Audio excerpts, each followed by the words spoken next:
Yeah, sure. So my name's Dr. Daniel Derbyshire. I'm a research fellow at the University of Exeter, working for the Inclusivity Project. My specialism is in behavioural economics. So behavioural economics uses insights from things like psychology and neuroscience about how the brain works to improve traditional methods of economic thinking and decision making.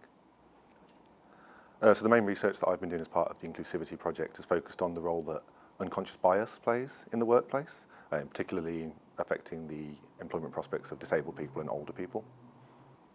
So unconscious bias refers to the automatic associations and attitudes within the brain that affect how we think, feel and act towards one another. It can be things like specific characteristics and the kind of stereotypes or like stereotypes that kind of come along with those, often imprinted by media narratives from a young age, by societal narratives, these kind of things. So prejudice would often be explicit, and I think this would be the key thing. We often refer to unconscious bias also as implicit bias, and so this is the difference, that prejudice would be in action, explicit discriminatory actions, whereas unconscious bias is more subtle. It's often unknowing, it's, as I say, it's automatic. So it's often automatic and it's unknown to the person, it's unconscious, it's kind of just automatic connections that the brain makes, because our brains are imperfect in lots of different ways. It's always looking to make shortcuts if it can, and so often it's just falling back on a kind of a stereotype or something, which is an easy way to make a connection and make a quick, instant judgment about a person once you see them. Yeah, so one of the things about unconscious bias is that it's universal. All people have some forms of unconscious biases, which they may or may not be aware of. So being conscious of an unconscious bias isn't enough to eliminate it. You know, you can have unconscious biases that you are very much conscious of, and you may have unconscious biases which you're not conscious of, but almost everyone will have some kind of unconscious bias towards some particular characteristic or type of person. Yeah, sure. So there are lots of different kind of specific examples of what we call unconscious bias, but one of the most important, I think, in the workplace is known as affinity bias. It's also known as similarity bias. And this is where people tend to have an unconscious preference for people that they judge to be more similar to themselves. And so if I look at someone and I judge them to be more like myself in whatever kind of aspects that is, gender, age, race, etc., then I'm going to unconsciously express a higher preference for that person than someone I judge to be more dissimilar to myself. And so I think that affinity bias is one of the most important kinds of unconscious bias, especially when we're talking about the workplace. So I think the key point is that through similarity bias, you may end up choosing the wrong candidate. You may end up choosing someone that's more similar to you, and therefore, because of the affinity bias or the similarity bias, you overweight that person. In a work context, it can lead to you choosing suboptimal candidates, i.e. not the best person for the job. Yeah, I think so. And there's a cartoon from like a newspaper-style cartoon which I like. It's a man sat in a boardroom, and every person looks literally identical. And he says, it's kind of a speech bubble where he's thinking. He says, "Finally, I have a team that thinks just like me." And I think that's kind of the point that that's why it's dangerous to some extent, because it encourages kind of groupthink much more easily in kind of very similar groups. And as we know, unconscious bias, it's often the fact that something just wasn't considered during, for example, a product design process or something like that. For example, seatbelts were designed largely by men, and so they were not very suitable for women, things like this. And it's not that seatbelts were explicitly designed to exclude women, it's just that they were designed by men who weren't really thinking about people not similar to themselves. So I think it can affect the workplace in almost all aspects of work, throughout the entire work cycle, from the recruitment process through to kind of retention activities, in the bad times when it's necessary, redundancies. You know, as we've seen through the COVID pandemic, often older workers or disabled workers are the first on the chopping block when cuts have to be made, which speaks to the kind of unconscious bias about how they're viewed as employees in the first place, somehow less productive perhaps, or higher absentee rates, etc. I think that it also affects many other aspects of work, for example, pay. We know that there's a gender pay gap still. We know there's a persistent ethnic minority pay gap, disability pay gap. That in as well is affected through promotion, which is obviously tied up with pay, of course, but people aren't getting the promotion. We know that, for example, there's a lack of ethnic diversity in FTSE 100 boardrooms, for example, same with gender diversity. In terms of one of the reasons behind that is professional development. people often aren't given the kind of training, the same access to training and professional skills development as other people perhaps. And so then when the promotion comes, well, you don't have that training, well, you didn't offer me the training, and so it's kind of a vicious circle in some ways. So I think that it can affect basically all aspects of work. When I spoke about it a minute ago, recruitment, I was thinking that the person making the decision of who to hire, but it can also affect who applies in the first place. So if you don't have a diversity of applicants applying for your jobs, then you're going to struggle to kind of have a diverse workforce reflected from that. And so if your application process, your marketing materials, etc., reflect a certain type of person or certain types of people in a way that may exclude others, well then when you are looking to employ people, they may say, I don't look like the kind of person who would fit in at that workplace. So they may not even apply in the first place. And so you may be doing everything, you may be thinking, oh, we want more diversity. Why aren't we getting the applications? Well, then you need to start thinking about, well, how are you advertising the jobs? Where are you advertising them? Are you advertising them in the right spaces and things like this? And so I think that, and also even beyond that, maybe not so relevant to what we do, but it will also affect who sees themselves as your customer in that same sense. People aren't going to come and buy from you if they don't feel that you represent them in some way. And so I think that's why unconscious bias is really important to image. You know, I think we can think of, for example, particular brands or things which we associate as being maybe white middle class brands or things like that, or you know, anti-LGBT brands because the way that they market themselves and things like this. So I think it's really important, actually.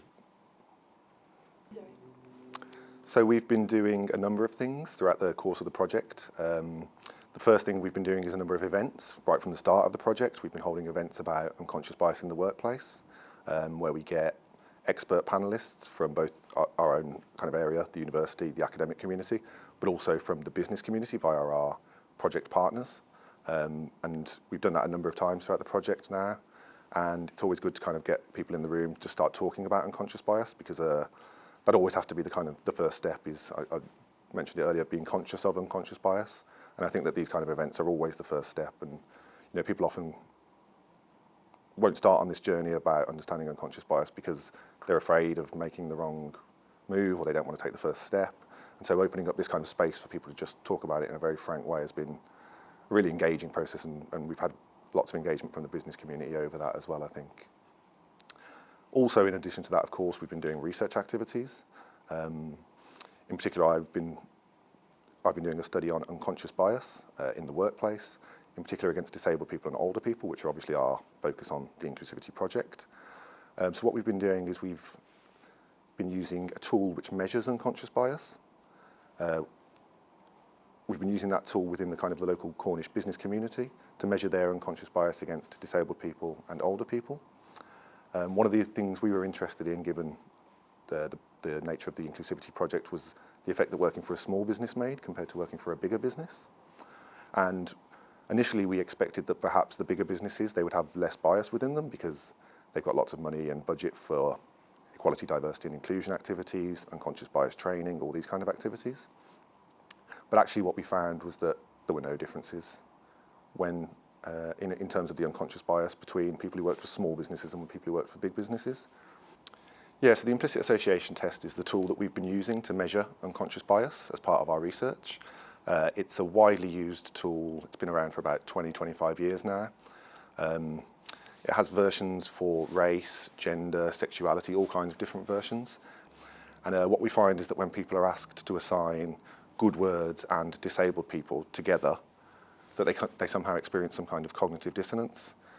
They kind of, in their brain, they come up against a bit of a wall where they have to stop and say, okay, so disabled is supposed to go with good. Whereas when we tell them to put good and non-disabled people together, this is very quick, it's very automatic, because that's the automatic association that people are used to making in their brains. The disability is a bad thing. So when we tell you that you have to put disability in the good category, it really does create a kind of a jarring sense in people's brains where they have to stop, slow down, go from thinking quickly to thinking slowly. Am I right? Yeah, exactly, because as part of this test, you'll do a number of these trials, over 100, either different pictures or words will pop up, and then we take the average times that you take to put disabled and good together, for example, and that you use to take good and non-disabled together. And what we find is that people are systematically slower when they have to put good and disabled together. And the way the test works is that the bigger that difference in reaction time, the stronger the sense of implicit bias is taken to be. So the slower people are in being able to assign those kind of stimuli that they're not used to putting together, the stronger the strength of that implicit bias is said to be. Yeah, it's been around for about 20 years now, and like I say, there are many different versions of it. It's very well validated within the literature as well. It's been tested a lot to see if test that it is actually measuring something valid, which we call validity, but also that it's got what we call reliability, which is that if you kind of do the test again and again, you'll kind of get at least similar results. And yeah, there are studies as well where people will be told, we want you to try and get this exact score on the test, we want you to be not biased. And even if when you tell people to try and do that, they still can't do it. Most people can't figure out how to cheat the test, basically. Yeah, exactly. The study went live earlier this year, and we've had over 100 responses to the study so far. We do find that there is still significant implicit bias against disabled people and older people, which is in line with findings for the general public, for example. I mean, ours was just a kind of a business community lead, but it was very much in line with other findings for the general public. Yeah, so one of the things we were interested in is the effect of whether you work for a small business or a big business, how that would affect your unconscious bias, for example. We initially thought that people who worked in bigger businesses may have less bias because they get to take part in lots of different training activities, equality, diversity and inclusion, opportunities, all that kind of stuff. But actually in our sample of over 100 respondents, we found that there was no difference in the implicit bias between these two groups, and so people who work for small businesses are no more biased than people who work for big businesses. We were also interested in whether people who worked in human resources and or who were involved in making hiring decisions, which is probably more relevant for a small company that may not have a dedicated human resources department. We were also interested in whether those individuals may have lower bias, again, because especially for people who work in human resources, equality, diversity and inclusion, training, all that kind of stuff would be something that they would kind of routinely take part in. But again, we didn't find any significant differences between people who are involved in kind of human resources or just hiring decisions and people who aren't, which again, we kind of, based on the idea that there may be more training opportunities, etc., we hadn't expected. So we do find that certain groups have lower implicit bias towards disabled and older people. In particular, we find that women have lower bias, and we also find that disabled people have lower bias, which of course may not be surprising. But it's a common finding that if you like, marginalised or minority groups have lower bias towards other marginalised or minority groups. It's a very common finding within the literature, for example, so it wasn't too surprising in that sense. I think that it's basically comes down to experience. So people from minority or marginalised groups, they understand what it's like to be excluded, to be discriminated against, etc. And so when it comes to the experiences of other marginalised groups who may not be, who they may not be able to directly relate to, but they can relate to that experience of exclusion, that experience of discrimination, or whatever it may be, in a way that, for example, a white man couldn't. So the people who first came up with the implicit association test, they have a website online where people can go and do the tests, and they make all of that data publicly available. And so there are millions of responses online that anyone can go and look at. And I think that our results are very much in line with those results in terms of the overall levels of bias. For example, one thing that's consistent with our results and these public available data is that bias against older people is slightly lower than it is against disabled people, so that the implicit bias against disabled people is stronger than it is against older people. And that's a consistent finding both within our results and publicly available data. So I'd say that our results are very much in line with the general public, both within the UK and more globally, but mostly America in that case. Yeah, so I think that what our results show is that the levels of bias towards disabled and older people in Cornwall within the business community are fairly typical of the general public across the UK. And so I think that the attitudes towards disabled and older people that we find here within Cornwall would be reflective of the wider business community across the UK, yeah. So I think that one of the first things is that we need to rethink. We need to rethink our current strategies to unconscious bias, in particular to activities like unconscious bias training. We need to be clearer about what we're doing, what we expect it to achieve, and whether it does achieve those things that we wanted it to. I mean, the obvious thing is that we want it to reduce bias, right? So often we do unconscious bias training, but there's no real attempt to measure whether bias reduced as a result of that, i.e. whether the unconscious bias training was actually effective at doing anything. other than making us feel good. And so I think that we do need to really quite radically rethink our approaches to equality, diversity and inclusion training, unconscious bias training, these kind of activities. No, we can't quit doing it. We need to keep doing it, but we need to really rethink the ways in which we do it. It needs to become much more embedded within everything that we do, rather than a kind of an afterthought. Often at the moment, when you join a company, you'll do some equality, diversity and inclusion training as part of the mandatory training when you first join, along with fire safety and how to set up your desk, those kind of things. And it's kind of, that's it then, it's ticked, you've ticked the box and it's done. Whereas it needs to be something that you continuously kind of go back to and revisit. You need to kind of really be conscious, constantly trying to be conscious. I think you need to try and go from being unconsciously biased to consciously unbiased. So I think that if we can't, I've said we need to try and improve unconscious bias training, etc. If it turns out that we can't, there are other things that we can do. We can look at the practices, the processes, the procedures around recruitment, for example. So one way to do that would be to standardise interview processes, so that you have standard questions, standard criteria, etc. One of the key reasons that this would kind of limit the extent to which unconscious bias can affect the recruitment process is because it would limit, to go back to what we were saying earlier, it would limit the extent to which the similarity or affinity bias can be at play. Because this standardised recruitment form, it doesn't leave any room for you to say, this person's like me because of this, this and this. This was the question, here was their answer, here's how it proved the core competencies of the role, for example. And so I think by standardising the interview process in particular, that we can really kind of reduce the extent to which unconscious bias can affect decision making. Because if we can't remove it, we have to stop it affecting decision making at least. I think that one of the problems for small businesses is that within big businesses, the recruitment process involves a lot of people. There'll be a lot of people involved, from the HR team to the line manager, in terms of writing the job advert, the job description, advertising it, choosing who to interview, conducting the interviews, choosing who to hire. Whereas in a small business, this will often just be the same person, the manager owner, effectively, especially in a micro business, And so there's much more scope for that unconscious bias to enter, I think, in the small business arena, because it's just one person. Because one of the ways in which you can limit the effect of unconscious bias in recruitment decisions is to try and make decisions in groups. So don't just you be the one person who makes the decision looking over the CVs. Ask a friend, even if they're not part of your business, they're just a friend, who would you pick, etc. If you all choose the same, then of course, if you start to disagree, then maybe you want to take another look at that second CV or something like that. And so I think that what small businesses can do is they can one, if they're currently recruiting with word of mouth, just try to advertise the job a bit more widely. You don't just have to post it on your own Facebook. Maybe try and find a jobs group on Facebook or something like that instead.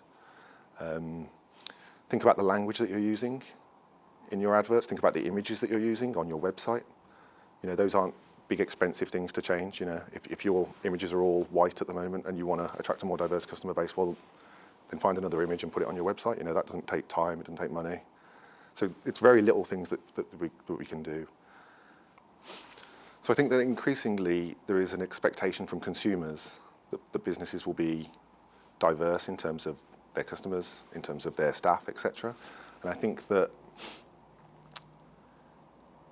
we've long known about the business benefits of diversity, and they're increasingly kind of being documented. So I think that part of the reason businesses need to be interested in diversity and in minimising the unconscious bias within their own organisations is because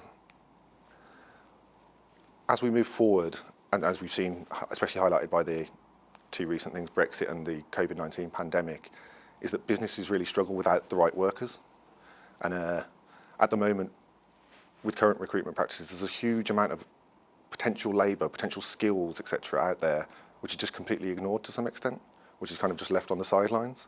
And so if we can make our businesses more inclusive, more diverse, more open,